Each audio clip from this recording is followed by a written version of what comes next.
Hey everyone, and welcome. Think of this as your guide to becoming a successful and, a really responsible digital citizen right here in Community Unit School District 201.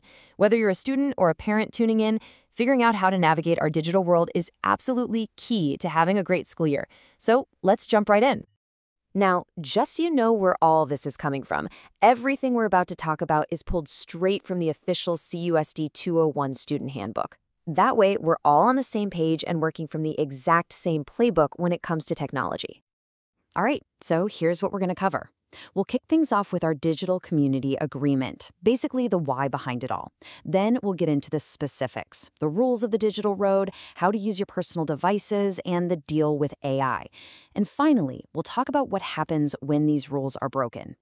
Okay, first things first. Let's talk about how we should think about these rules. Because, they're not just a long list of don'ts.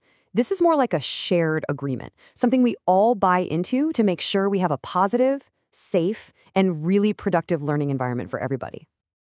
When you get right down to it, there's one big idea behind all of this. The district gives us access to all this cool technology for a very clear reason, to make our education better. It's all about sparking innovation, sharing resources, and communicating better. That's a goal we can all get behind, right? So with that positive goal in mind, let's get into the nitty-gritty. We're talking about the rules of the digital road, the absolute must-know do's and don'ts for using any of the district's tech. You're going to hear the term electronic networks a lot. So what does that actually mean? Well, it's basically everything. The school Wi-Fi, the computers in the library, your district Google account, you name it. And here's the kicker. These rules apply whether you're sitting in a classroom or using these tools from your kitchen table at home. And this is really where the rubber meets the road, knowing what's okay and what's definitely not okay.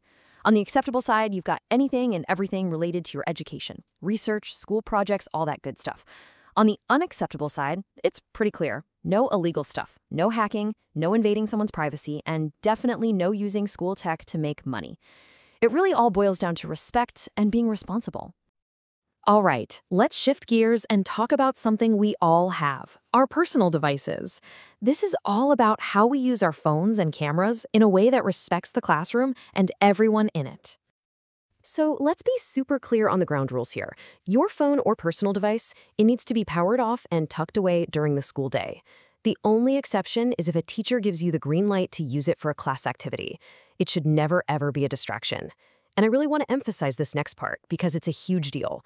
Taking photos or videos in private places like locker rooms or bathrooms is absolutely 100% forbidden. Same goes for cheating or using your device to hurt or harass someone. It's all about privacy and focus. Technology never stands still, which brings us to a really hot topic right now, artificial intelligence, or AI. The district has some new guidelines to make sure we're all using these amazing new tools the right way.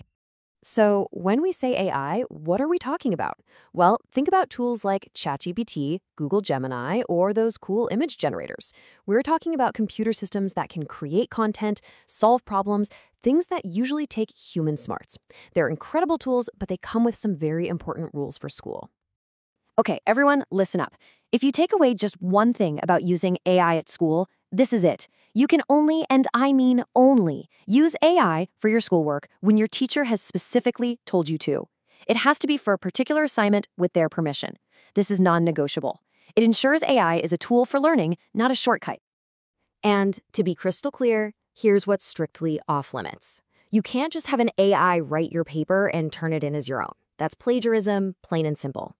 Creating harmful stuff like deepfakes of other students or teachers, that's a huge violation. You should also never, ever feed personal information into an AI. And of course, using it to bully or embarrass anyone is completely out of bounds. Okay, so we've talked about the rules, but what happens if those rules get broken? This next part is serious, and it's really important for everyone, students and parents, to understand the consequences. And this is a really important point.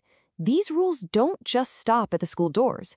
They apply anywhere and anytime your actions mess with the school environment. That means if what you do online, off campus, spills over and causes a problem at school, you can still face discipline at school for it. The district has a really clear process for this, and the consequences escalate. It might start with a call home to your parents. But for more serious things, or if it keeps happening, it can lead to in-school suspension, out-of-school suspension, or even expulsion. And if a law is broken, you can be sure law enforcement will be notified.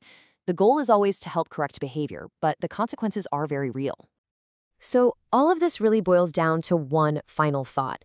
Every single thing you post, every picture you share, every comment you make, it all builds your digital footprint. And that footprint becomes your reputation. The question is, what kind of reputation are you going to build? The choice is yours.